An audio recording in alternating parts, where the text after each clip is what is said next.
20% ethanol ചേർത്ത petrol ഉപയോഗിക്കുമ്പോൾ വാഹനത്തിന്റെ മൈലേജിൽ കുറവുണ്ടാകുമോ? ഉണ്ടാകുമെന്ന് സമ്മതിച്ചിരിക്കുകയാണ് കേന്ദ്ര സർക്കാർ. പെട്രോളിനേക്കാൾ ഊർജ്ജ സാന്ദ്രത കുറഞ്ഞ എഥനോൾ കൂടി ചേർക്കുമ്പോൾ വാഹനത്തിന്റെ മൈലേജിൽ ആനുപാതികമായ കുറവുണ്ടാകും. E10, E20 പെട്രോളിനായി ഡിസൈൻ ചെയ്ത വാഹനത്തിൽ 1 മുതൽ 2% വരെയാണ് മൈലേജ് കുറയുക. മറ്റു വാഹനങ്ങളിൽ 3 മുതൽ 6% വരെ മൈലേജ് കുറയുമെന്നും മന്ത്രാലയം വിശദീകരിച്ചിട്ടുണ്ട്. ഫലപ്രദമായി എഞ്ചിൻ ട്യൂൺ ചെയ്യുന്നതിലൂടെയും E20ക്ക് അനുസൃതമായ എഞ്ചിൻ ഘടകങ്ങൾ ഉപയോഗിക്കുന്നതിലൂടെയും ഇത് ഒഴിവാക്കാനാകും. ഇക്കാര്യം പ്രധാന വാഹന നിർമ്മാതാക്കൾ ഇതിനോടകം ചെയ്തു വരികയാണ്.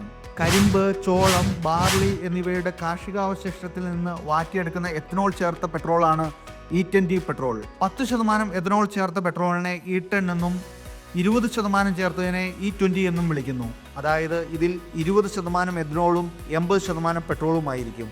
ഇതുവഴി ക്രൂഡ് ഓയിൽ ഇറക്കുമതി കുറയ്ക്കാനും പ്രാദേശിക കർഷകരെ സഹായിക്കാനും സാധിക്കുമെന്നാണ് കേന്ദ്ര സർക്കാർ പറയുന്നത്. ഇത്തരം ഇന്ധനം ഉപയോഗിക്കാവുന്ന വിധത്തിൽ ഡിസൈൻ ചെയ്യാത്ത വാഹനങ്ങൾക്ക് E20 പെട്രോൾ ദോഷകരമാണെന്ന് ഈ രംഗത്തെ വിദഗ്ധർ പറയുന്നു.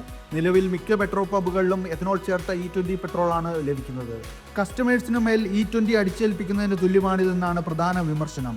20% എഥനോൾ ചേർത്തിട്ടും പെട്രോൾ വില കുറയ്ക്കാത്തത് എന്താണെന്നും മറ്റൊരു ചോദ്യം. മൈലേജ് ആനുപാതികമായി കുറയുമ്പോൾ ഇന്ധന ഉപയോഗം വർദ്ധിക്കുകയാണെന്നും വിമർശനങ്ങളുണ്ട്. ഇക്കാര്യത്തിൽ നിങ്ങളുടെ അഭിപ്രായം എന്താണ്?